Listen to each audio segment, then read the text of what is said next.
I just feel like because our relationships are so much more deeper with the lines, you know what, we can try to solve problem faster than someone trying to do this first time on their own, or even if they've been in the business, because these are painstaking things, like Yeah. getting appointments to return, like APM terminal in New York. It is a nightmare right now.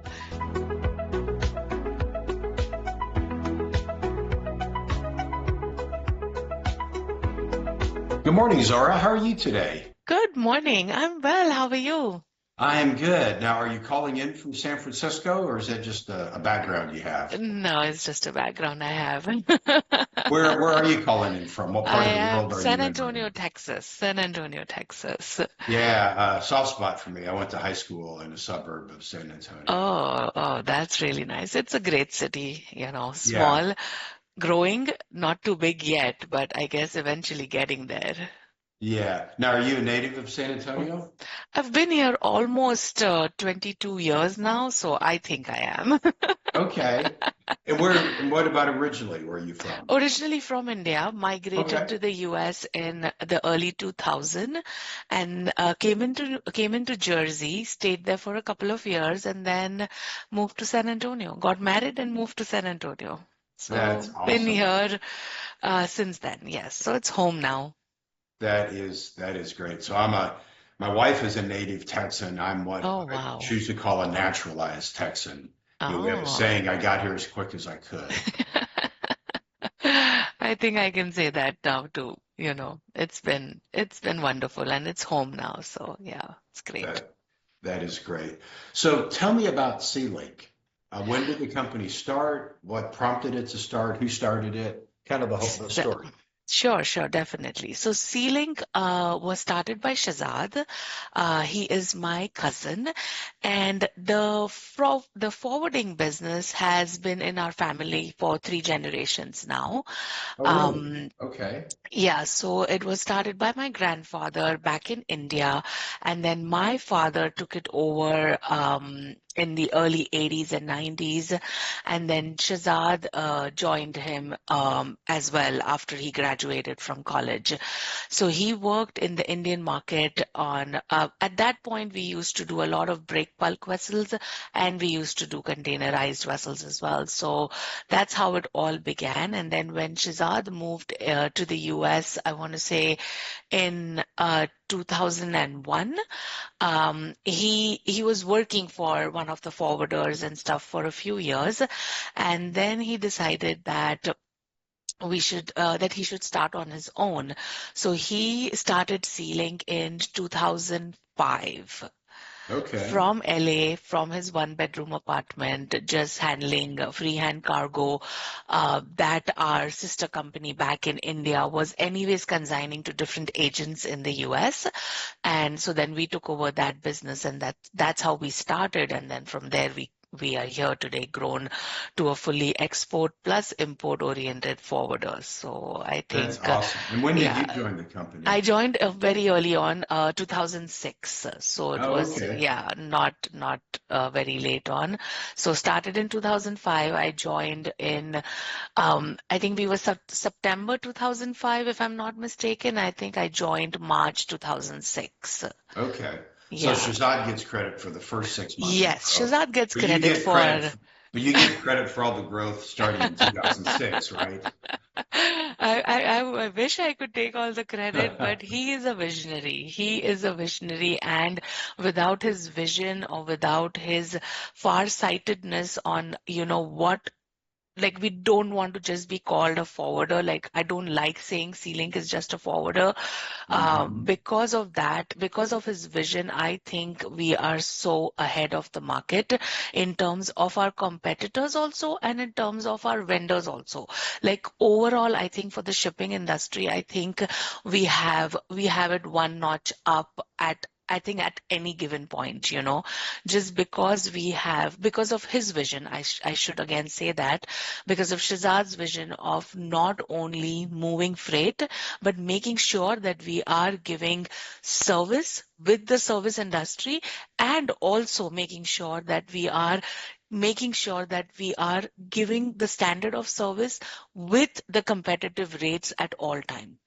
And I Okay. think that is one thing that puts SeaLink above. Of course, our technology is our greatest selling point. We've had our app, I think so, for over 6 years now, 6 to 7 years, Okay. and you can do everything on our SeaLink app. You can book, you can give your documents, you can download an invoice, you can pay an invoice, you can track and trace your cargo. You can do everything on that app, so you are not stuck to see that, okay, what is going on my shipment? Where is my Okay. shipment? Why do I need to like hassle bustle and call somebody and someone's not answering the phone? So we have live tracking and tracing that shows on your website that your shipment has been delayed, or there is a vessel delay, or there is a longer transshipment hold. All of that information is available on our app, ready to go. Every month we update our rates, so the customers know that in February, if my rate from place A to place B was $500, then we know that March 1st, that rate is either going to be 400, depending on the market, or 600. So they have visibility of all of this, which is giving them ease of business. They Okay. can make their deals, they can look and then get a figure that, okay, you know what, my freight is going to be so much, and my material is going to cost so much. This is what I need to do, and this is how I can sell. Okay. So we give them all that information. Also, not only we are providing a sea water services or sea services, we are even providing air freight. We are providing domestic. We are providing Oh, drayage really? services. So, for example, if I have a customer who wants to move from Atlanta into Mundra. So I have a rate through the vendor from Atlanta to Mundra, but if he has a facility in Duluth, Atlanta, and then wants to get into on the rail, so we provide that drayage service as well. So he can put in his zip code that I need to pick up from so and so zip code, take it to the rail, and then it'll go out. So we provide that part of drayage as well, which is really helpful for our customers if they want to go ahead and offer that to their suppliers or to their clients as well. Okay. So everything No, is that's under one portal and easy access. That's what I can say. no, that sounds great. So, even though, I've been in this business for 20 years working with exporters, I never really understood how the freight moved. So what I'd love for you to do is let's imagine that I'm a brand new scrap scrap metal broker, and I have my first load ready. It's in a container and it's at the port of Houston. Hmm. And so let's just imagine, like, help me just understand all the steps. So I call you up and I say, Hmm. Zohra, how I've got this load of scrap metal at the port in Houston, and I need to get it to um, what would be a good port in India that might Mundra, let's say, Mudra. Okay. Mundra. So So walk me Houston. through like all the things that like just walk me through all the steps that have to happen. Okay, so initially, if I'm onboarding a new scrap customer, we have an onboarding process that goes into place. We run their credit scores. We ask for references. We make sure the company is in good standing, because we do all these thorough checks, because in the end we don't want a long-standing container in some other country where then SeaLink is responsible. So we have a thorough vetting process. So it's not like somebody didn't just come to me and say, hey, you know what, I want to move one box of scrap and please help me. It Okay. doesn't work like that anymore, because there has been so many people who have not done the right thing while moving Okay. metal scrap. They say that it is metal scrap, but they load something else, and it Okay. happens. It's just the way the industry is, right? So foremost, when we onboard a customer, there is a whole onboarding process. We go ahead, we make sure that the customer is vetted completely. For some reasons, if there is no scores, we ask them for their financials, 3 years financials. Um, And sometimes we even ask for a deposit depending on the Okay. situation of the customer. That's how our onboarding process works. Once the onboarding process is done, then they can go on the website or the app and they can see what port pairs they are moving this freight on.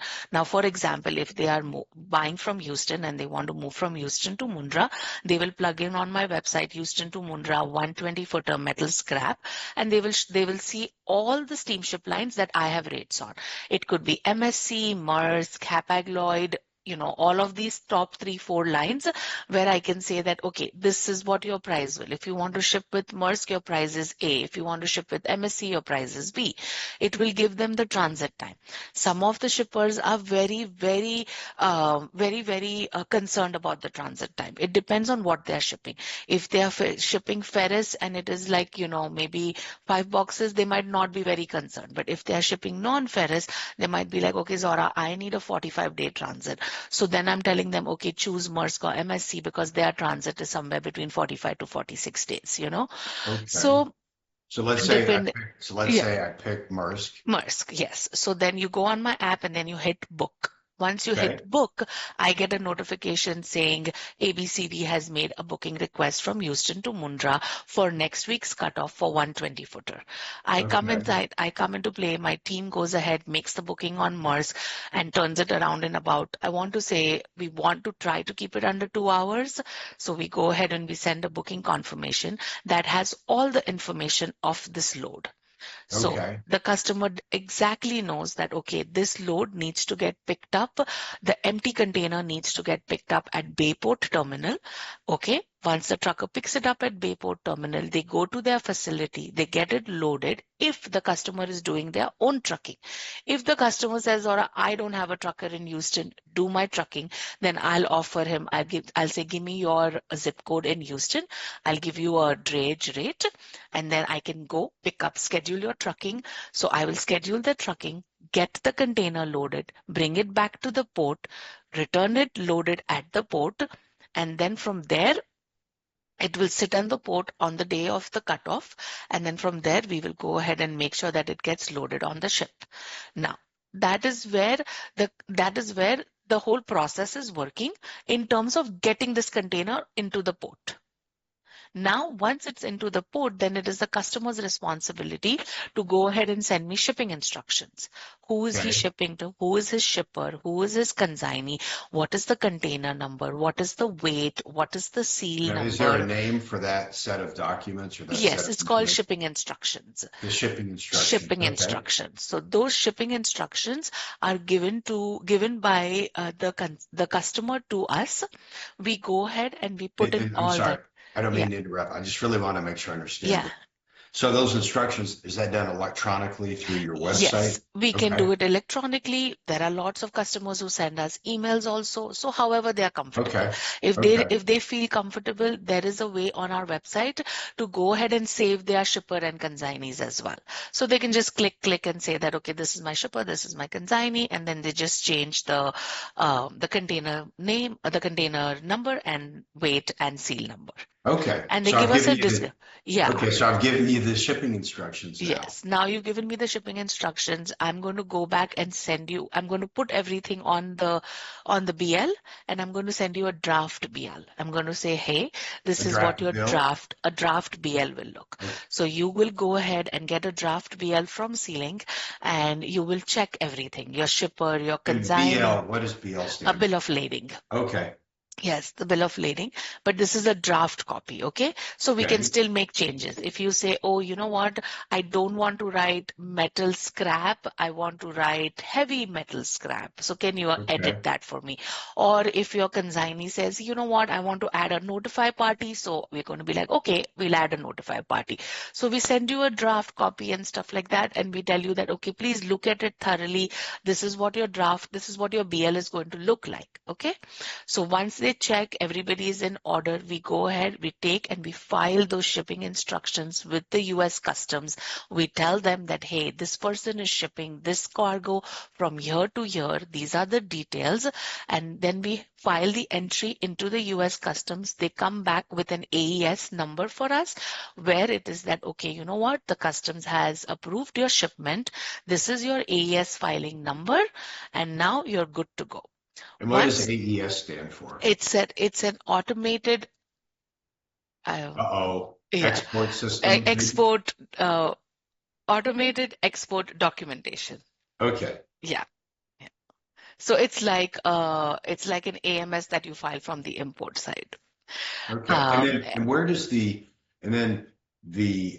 container number, is that going on the shipping instructions or the Shipping bill of instructions, lading? yeah. Okay. So But it'll still end up on the bill of lading? yes, everything, all this information, shipper, consignee, container number, weight, seal, what commodity you have shipped, everything will appear on the bill of lading.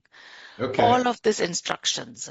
So everybody has clarity on what has shipped, who has shipped, and where is it going. Okay. Also, and if SeaLink has done the trucking for this customer, then I'm not even asking him for the container number, because the trucker will give me, he's my trucker, so he's going to be like, hey, I pulled this container number. Once I load it, I'll give you the weight and seals. So once we send out the draft BL, it is approved, we go ahead and we send all the information to the steamship line, whichever vendor you chose, and we file everything. I'm sorry, when does it ship from being a draft to being a final? After it goes through the customs process? After sailing. So once the customs is processed, we have all our information. Once the shipment is sailed, then the steamship line will be like, okay, your shipment is sailed, everything looks good.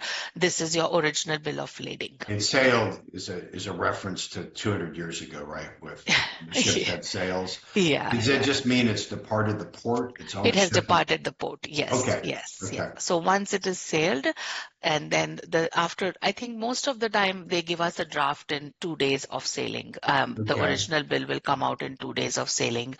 And then from there, once we have the original bill, the customer does have a choice that if he wants a complete set of original bill of ladings, so that means that's a paper copy, or else he wants a telex, which will be an electronic copy. And then he can say that, oh, you know what, I don't mind, my consignee doesn't mind a telex release. So if you can go ahead and update this to a telex release. And is the telex, is it truly going through the old telex system, or is it just mean electronic? It's just meaning electronic. Isn't that funny how the language just stays around, right? Yeah. SeaLink, telex. Okay, yeah. All right, so go ahead. Yeah. So then they have a choice to either have, some of the guys, if they have an LC, they would like the OBL, so that way they have control on the cargo, they have control on the money, and then they release the bills once they get paid. And if they are confident, if they are a regular shipper and a regular consignee, they might go in for a telex release, which is just electronic. Gotcha. So then it leaves Houston, and I'm guessing, does it go through the Panama Canal? Depends on the routing. Some go through the Panama Canal, some do not. So it just depends on what route the steamship line is taking. I'm just curious. So if it's going from Houston to Mundra, I mean, it's got to get around South America. Yeah. So it would go through the canal, and if not, because of all the issues that were going through, now a lot of steamship lines have been routing it to the Cape of Good Hope. So they've been doing that direction. So that direction. Around Africa. Okay. Yes. So that makes it a little bit transit longer, but just the safety was more important at that point. So a lot of routes. At least it's a predictable amount of time, even though it's longer. And if it goes around Houston to Mundra by the Cape, under Cape of Good Hope, how many days does that typically take? I think it added 15 days to the transit. So what would that be total transit? So about 60 days. Yeah. Okay. So I think first it was 45 days, and then it became 60 days when they were doing the Cape of Good Hope. And you know what? Sometimes it even is a little bit shorter. I did see a couple of vessels that were doing 55 days also. So I think Okay. it just depends on, how delayed the vessel is, or if there is any issues on any transshipment ports and stuff like that. So sometimes it's hard to say if it's going to be like anywhere between 40 to 60 days. Okay. So now it's on the water. Is there Mhm. just no activity at this point? Is there any? Hopefully you don't want any activity. You just want everything to be good. But there are things that happen. Like you heard about the Baltimore issue that happened early last April. I want to say it's going to be a year that everything was good to go. The vessel was ready to sail and it hit the bridge. Right, right. And that was disastrous. And that lasted Sure. for 6 months. Containers fell in the water and, some got damaged. And then, Yeah. so No, those I things, hear you. yeah, we don't want So those things to happen. But of course, it is inevitable, like, hazards happen sometimes. So you would one want that, question.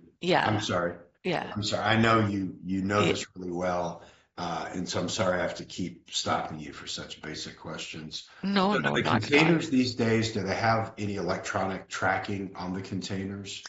Some do and some don't. Okay, so Yeah. the ones that do, like, is it RF tracking or a different type of electronic tracking?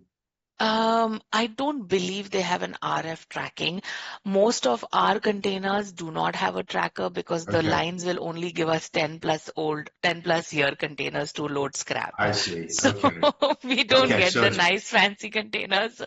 I So got you. most of us are not trackable. Yeah. Okay, so my Yeah. my scrap load, it's Yeah. not being tracked, but it's on the Yeah. boat It's on the and boat. Yeah. so it's sailing, and then now it shows up in Mundra, and what Mhm. happens now?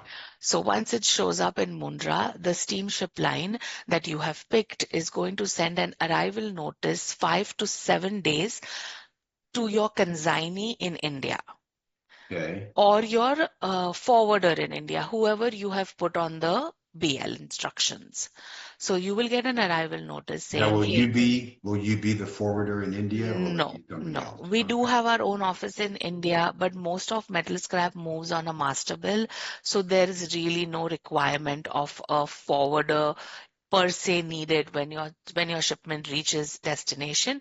They just need a broker and they can clear their shipment and pick it up at the port. okay. So the Yeah, ship arrives, and yeah, then that starts the arrival notice time clock yeah. from the time it's actually lands. No, so the arrival notice you will get 5 to 7 days before arrival. So Oh, it I gives you see. I it see. gives you ample of time to say that, okay, you know what, my shipment is coming in. Let me get my docs ready and file it with the Indian customs because you can Okay. file, I want to say 4 days before your shipment is arriving, Okay. so And you're how not do we know? scrambling.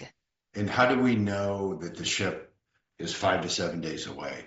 Is there Um, tracking of the they ship? they will, yes, Does the yes, you can captain track it. does Yeah. the captain get on the radio, call Zohra, and say, Yeah. "Hey, I'm about 5 days away." Yeah, no. So the shipment can be tracked on the steamship line's website also, and plus on SeaLink's website as well. So you I will see. see definitely that your shipment is arriving in 3 days or 5 days. If there is a delay, it will blink red and say that, hey, there is a delay. And then when Okay. you get your arrival notice from the steamship line also, it will have a date of arrival. It will be like, okay, Okay. this shipment is arriving on so and so date. So you are prepared that, okay, you know what, my shipment's coming in 5 days. Let me get all my documents ready. Let me have it send it to my broker. And you can start the process with the India customs Four before. days before, I want to Gotcha. believe. Yeah, Okay. 4 to 5 days before. So Yeah. that way, when the ship lands, the You customs can, people are yeah. already You expecting. already have your entry done and you already know that, there are no holds of customs and you've paid your freight and you can go along and say that, okay, you know what, I just need the ship to berth. Once they unload my containers, then, I can just send my trucker to go pick it up. Everything will show green released. Okay. Unless they have not paid SeaLink, then I'll hold the cargo. Yeah. Okay. And help me understand, because I'm an accountant by training, help me understand the payment of the shipping. At what point do I pay for the shipping? Okay, so we have, I want to say 90% of our customers are cash customers. So Okay. when they need their original bill of lading after sailing, we generate an invoice after 2 days of sailing most of the time, because the line will give us a BL and an invoice in a couple of days. We go ahead, we generate that, we give it to the customer, and when he wants to release his shipment, he makes a payment to us. Okay. So if whether it is an OBL or a telex, it doesn't matter. When he will tell me, okay, Zohra, he can go on my website and say release bill. He can go ahead and it will show him that you owe so and so amount for this shipment in order to get your release. He can go make a payment, and then within 24 hours, he will get a release from us. Okay. Because Yeah. without that release, will the Indian customs not unload the No, or the not Indian customs release? doesn't really have any control on that. The Indian custom is only getting involved saying, okay, I have a vessel that has 200 containers coming into India. I need documents to just make sure that it is what they are claiming it is. So they don't have anything to do with Gotcha with the our payment. BL release. They only work with customs release. So if I said that I have moved metal scrap, and if there is battery in that box, that's a flag for the US customs, and I mean for the Indian customs, and they will be like, I'm going to hold this box. So at that Okay. point, that box is on a customs hold. Customs Okay. will not worry about a BL hold. There are two types of hold. One is a BL hold, where either I or the steamship line is holding it for payment, and then the customs hold is because there is an exam or there is some kind of inspection they want to do on the container, or if they find some misdeclarations and stuff like that. Okay. Yeah, Okay. yeah, And then so it shows up, goes through customs, yeah. the freight forwarder there puts it on a truck, Yeah. and then the truck goes to the where To the this crap warehouse, moves. or yeah, Yeah, wherever the they need to processor, originally wherever. drop. They go ahead, they unload the goods of that of the container. They make sure everything is weight, the weight is matching to what they had claimed it was. Sometimes the weight has shifted, or sometimes they feel like, okay, the weight is less, then internally they will file a claim. It doesn't happen a lot, but some things sometimes do happen. And then once the shipment has been unloaded, they have to make sure it is their responsibility to return the empty container back to the depot. I So see. once this empty container is returned back in India, that's when my shipment is closed here. That, okay, Okay. you know what, my empty container has been returned, this has been picked up, everything is good, payment is good, we are good to close this file. Okay. So one file can be open anywhere from 45 days to 60 days. Okay. And then if you have issues with that shipment, then it can go longer. If the consignee refuses to pick up the shipment, the consignee Yeah. abandons, the shipment and says, oh, I don't have money to pay for it, I can't pick it up. That's when we get into different problems, that, Sure. okay, then we need to figure out what we want to do. And we all have to keep in mind that every country, every destination country gives you a few days of free days. So when my shipment arrives in India, with my contracts, I have 14 free days. So for Okay. 14 days, I'm not going to get billed for that container sitting at the port. But on that 15th day, the clock will start. And then, all those charges for demurrage will start occurring for port charges. And then that becomes an expensive, charge that will be billed back to the shipper here, because he will have to take accountability of why Okay. his consignee didn't pick up the shipment or whatever happened. And this is part of why you do your financial due diligence on the Yes, customers yes. because you need to make sure that they're a solid business. They have a Solid good business. Yeah, customer. The yeah. customer's going to pick it up. Yeah. And sometimes we do the due diligence on the shipper part, and we don't really know what the consignees are in different countries. So now we've started even collaborating with the US Customs, and we run the consignees also through our AES system. And if there is like a faulty consignee, then that gets flagged in our system. This is something very new that we have started, and we are proud to say that now we are going to run them also, to make sure that, there is utmost ease in this process, not to say that when I run the check, he's a good consignee and then in the 30 days or the 60 days of the transit, something went wrong, right? No, I'm not saying that's not going to happen, but at least at the time of the shipment, we know everything is a green check. So that's one extra step that we have started taking now because of so much long standing in different countries are happening due to consignee abandonments, people not paying the Okay. banks, LC issues, frauds, people have said that, oh, they are going to do it and then they don't do it. So because of that, we are trying to, do this extra check where at least the shipper is also at ease. We are also at ease at the time of shipment. And we have this great tool that the US Custom is offering us. And so we've started using that as well. Okay. Yeah. So, so let's instead imagine that this first container is Uh-huh. by a friend of mine. And Okay. let's say he tells me, oh, Dave, these freight forwarders are just so expensive. I'm just going to do this all myself. Sure. I would Yes. say to them, good luck. I would Yes. say good luck because this sounds like an impossible thing to try to do on your Um, own. Virtually impossible. so a lot of customers or BCOs that I can say is like the direct shippers. Like, of course, the Walmarts and the Targets, they have a shipping department that does Sure, this work, sure, of course. sure. But if you have like a small trader who's sitting out of Houston or probably New York, it is not worth his headache to do this because there are lots of small nitty-gritty things that are happening along the way. Like, Yeah. for example, I gave you this booking, okay, from Houston to Mundra. Now you have arranged for a trucker. The trucker is trying to pull an empty, and my booking is not on file. Okay. Okay? You are sitting and making a phone call to that line saying, oh, my booking is not on file.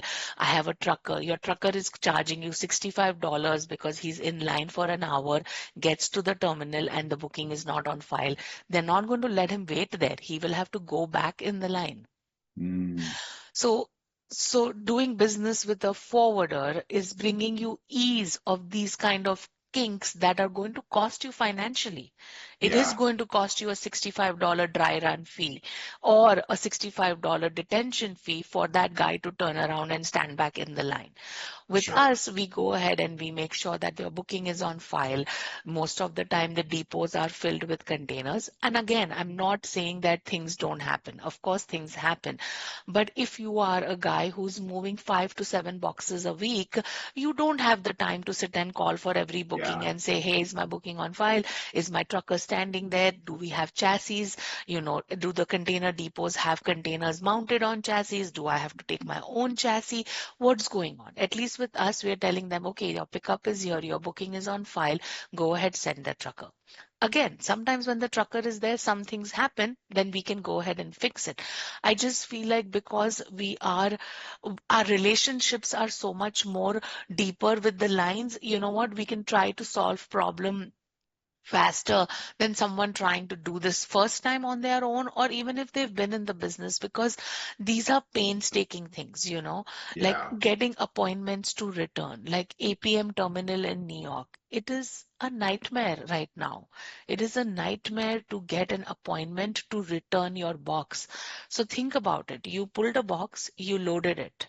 Now you need to return it, and your trucker is trying to get an appointment, right? And everything is showing full. Your cutoff is tomorrow. So, those kind of Mm, hassles come in, which all come with the financial costs.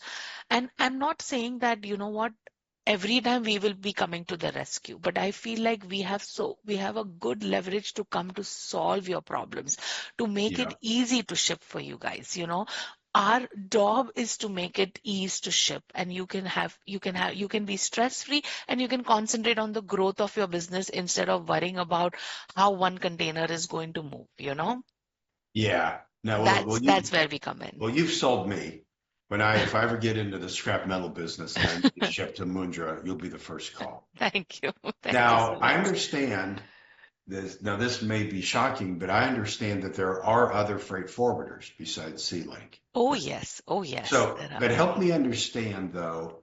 I imagine that on the surface, it's funny, every business, like when you're an outsider, it looks like a commodity, right? It just looks like they're all the same. So if you don't Right. know anything about, I don't know, whatever, like let's say farming equipment, Hmm. to me, all farming equipment looks the same. But Correct. I'm sure there's differences between them. Some do better at some things than others. Some are more expensive, some are cheaper. And so I'm sure that it's like that in the freight forwarding world. So give me an example. I'm sure that from time to time you get a call from somebody and says, Zora, um, my current freight forwarder dropped the ball once again, and I'm fed up with them. I want to start using you all. Let's think back to maybe an example of that. And of course, don't mention the customer name or the prior freight forwarder. But what's a typical fact pattern that makes them shift from somebody else to you all? So in all these years of me being at SeaLink, the majority people turn back to us is because of service levels. If Okay. there is a problem, I'm not going to run away. I'm going to sit with my customer, explain to them that this is an issue and we need to work together. It is going to cost. Let's come to that understanding that it is going to cost. Am I going to do my very best to make the cost minimal? Yes, of course. Though I know that the customer is at fault or the trucker is at fault, it doesn't matter. But we at SeaLink believe that we are not going to haggle our customers when they are in problems to make a quick buck. We're not going to do that. We are never going to do that. So we make sure that if a customer is stranded, like I'll give you an example right now. I Yeah. have a situation. I have a booking from A line. Okay. And we got a container loaded. Okay. We got a container loaded. When the container got returned at the port, we got an email from the A line saying, hello, this container doesn't belong to us. So then we started digging. We found out that my customer had used another forwarder's booking for a line that SeaLink doesn't work with. Okay, so there are Okay. 7, 8 vendors we work with and 2, 3 vendors we don't work with. Okay. Okay. So now I have a situation where I have a container loaded sitting in the port, which my line is saying, Zora, I can't move it. It's not my box. I can't on hire this box because they won't let me, though it is a partner box. They won't let me. You need to go to this line and figure out what you want to do. Now, Zora or SeaLink doesn't work with this line.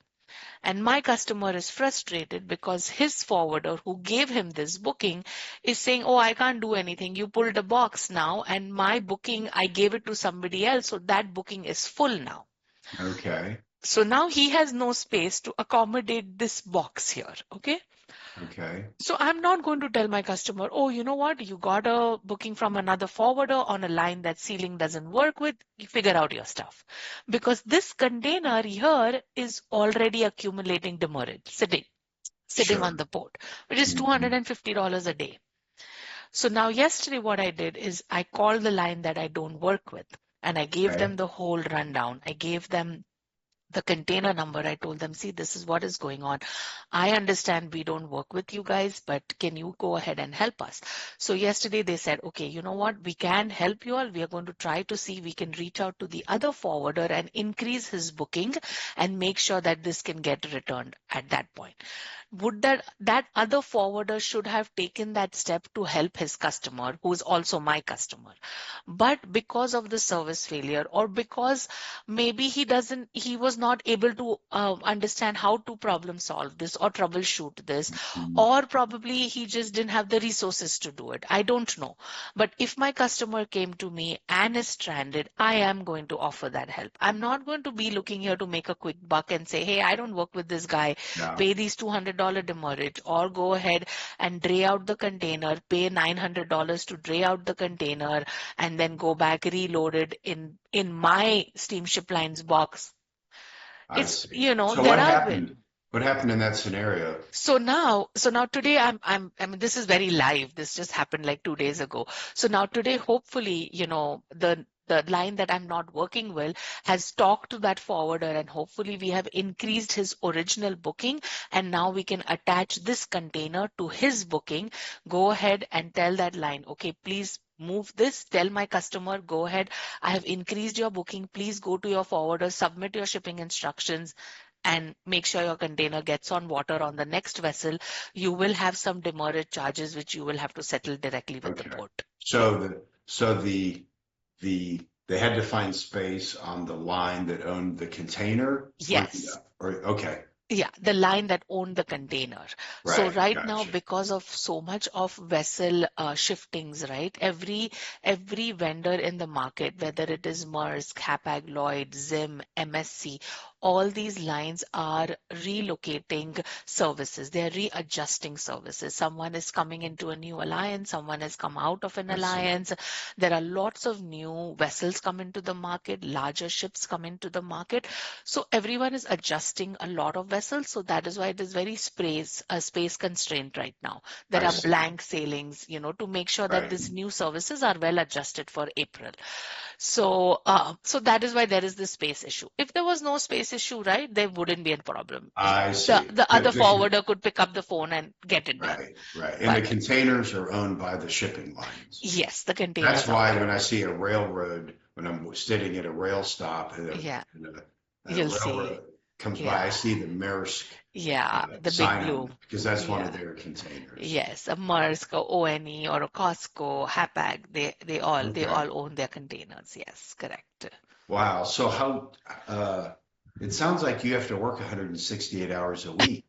I mean, if you're in the service business, tell Yes. me if I'm wrong, but I think Mundra is on a different time zone than San Yes, yes, Antonio. yeah. It's almost end of working day for them right now. Actually, before this, I was on my India office call. We have our own office in India as well. So we have a call with them once a week to just see what's going on, how's business, what can we do to support from here. So they were already like, getting ready to go home because it's almost 8 o'clock in the night over there. So is it safe to assume that 8 to 5 is not the sole hours that you work? Is There is that no safe 8 to to 5 in assume? this industry. No, there isn't. No. I mean, my It's, business, is to somewhat the same way. I mean, what I tell my clients is all you need to know about the IC disk is my mobile number. yeah, That's it. That's all you need that's, to know. Just yeah. call me. I'll take care Yeah. of it. Yeah, that's how we are. That's how we are. Customers call us, WhatsApp us, email us, and we try to service. We try to service. We are in the service industry. We believe our service is on top. And I'm not saying SeaLink is the cheapest. I'm not saying that even at Yeah. once, but we thrive on it because we know that, our customers, and hats off to our customers. Their support has got us here, and they are willing to pay us an extra $25 for what we offer. We offer Yeah. the app, we offer the service. All my sales reps are very in touch with the customers. They just don't sell and then you never see them. It's not, if that doesn't work here. We do trade shows, we see our customers there. Mhm. Um, Make it a point at least 2 times a year we are seeing our customers, we have FaceTime with them. So it's not like you're going to like have a salesperson, they sell you a rate and then they're gone. It's not Yeah. going to be No, like that. Yeah. that makes Your sense. point of contact is your salesperson. Of course, we don't want our salespeople to get in operations, which they don't. Their work is to sell. But customer is not going to feel like isolated saying that, oh, you know what, so and so was my salesperson at SeaLink. They sold me a rate and now I have all these problems and I don't know who to go to. Yeah. No, That that makes problem sense. will never arise. Like you say, that your cell phone number is what they need. For us, it's just email me or email one of my reps and Yeah. you will get a response. Like I can Okay. promise that. Will you all have a booth at the REMA San Yes, Diego show? Well, I'll be yes, we sure do. to stop by. Will you be Oh, there? wow. Yes, I'm going to be there. I'll be sure Yes. to stop by Oh, and that'll be meet awesome. you, Yeah. We meet do you in REMA person. every year. Yeah. We've been doing it for the past several years now. Okay. Yes, yes. So, wow, I can't believe how the time has flown. Yeah, Um, it wasn't that bad like I thought it would I be. know. So last couple questions. What do you enjoy the most about your job? Like, what's the most satisfying part of your role within SeaLink? Helping my customers, I Okay. think I so. had a feeling that was going to I really, really find it satisfying when I see an email saying, thanks, Zora, you saved my life, Or, Yeah. like Chad, he's our sales director, he'll send out an email saying, okay, you're a miracle worker. Not to me, but to my teams as well, right? Because sometimes it's very frustrating to get small things done, right? And when that small thing gets done, then everything flows. So I feel like once you get them that ease that, okay, now their cargo is going to flow, I feel satisfied, my teams feel satisfied, right? So I think just helping out and making sure we are there. That's I think is very important because if you're missing in this chain, your customer is just going to be stranded. Yeah. So, no, that makes sense. So, last two questions. So, one's kind of serious, and the last one's fun. So, the serious one is um, if you could go back 20 years, or what year did you say you came to the US? I came in 2000. Okay. So, if you had a time machine and you could go back and you could Sorry. give advice to yourself back in the year 2000, what advice or pep talk or insight would you tell yourself? That I should have started this earlier. I didn't. Okay. I don't know why I waited till 2006. Okay. So yeah, that's the answer that every client gives. Yeah. That they didn't start the business or they didn't do this because they were afraid or there was risk or whatever. And the advice they almost always give is don't be afraid, take the risk, do it Yes, sooner. yes, So, I agree. So I'll give you a little background. So before I joined Shazad, I was working at a wholesale jewelry place. We had, huge wholesale and we had a lot of Mexican imported jewelry. We used to okay. sell a lot. Like it was a very different field altogether. We used to supply to all the big stores and stuff like that. And then when Shazad started this, he told me, he's like, I don't know if I can, like, we'll be able to afford a salary or, how it's going to be because I'm just starting Yeah. and we don't know how much, how it's going to work because right now I don't have overhead expenses. So think about it, right? So, like I said, he's a visionary, right? And he just told me one thing. He's like, I promise you that you will not regret, right? And at that Okay. point, I feel like he already taken the risk. He had already taken Mhm. the risk. He had left his job Yeah. at another forwarder and taken the risk to start this. And when he told me that, you won't regret, I just took the leap of faith and said, you know what, this is it. Like if I think I would have like thought a little bit more and said, oh, I don't know how I'm going to replace my income or what's going to happen. Mhm. I don't know if this is going to work. I feel like maybe we wouldn't be here. So I think sometimes you just take that leap and then you leave it up to the big man up. And I think it all works out with your hard work. But you have to put in the work, I feel, Sure. that's what it That is. is great. Well, my last question, the fun one. So in Houston, um, uh, we have a thriving Indian community, and I have a Yes. lot of great Indian restaurants to choose from. So two questions. One, if you want really good Indian food in San Antonio, do you have to go to your kitchen, or are there some good Indian restaurants in San Antonio? Uh, Actually, now there are a couple of good Indian restaurants in San Okay. Antonio. I can say that, Because I'm guessing the Indian population in San Antonio is a lot smaller than in Yes, it is a lot smaller, but I can now say, if you would ask me this 5 years ago, I would be like, nothing, my kitchen. But Okay, now I can say, actually, we just went to one day before yesterday and it was pretty nice. So that's yes, good. yeah. I But I think am that heading to Houston next week, so I'm going to make it a point to go to one of the nice restaurants, Indian restaurants to, get some food. that's great. Which Yeah. I think the yellow curry is my favorite. What's Oh, your yeah. favorite curry? I think I'm not very fond of curries, but I Oh, think really? biryani. Okay. Oops, Yeah, sorry about that. I'm not a big curry person, so but I think my favorite Indian food would be biryani. Okay. Yeah, the rice with the meat. I think Yeah, that, yeah, I think that that's that is awesome. Well, yeah. Zora, thank you again for coming on the show, sharing Thank you. your story, the SeaLink story. and sharing your passion. It really comes through that you and Shazad both have a passion for serving your customers, and that's really it's always fun to hear that somebody's just really enjoying what they do. Yes, yes. Thank you. Thank you for having me. And thank you for letting me talk about SeaLink. And I hope that whoever listens to this, comes to us and uses us. Thank That you. sounds Thank you great. so much. Well, you have a great day then. You too. You too. Thank you.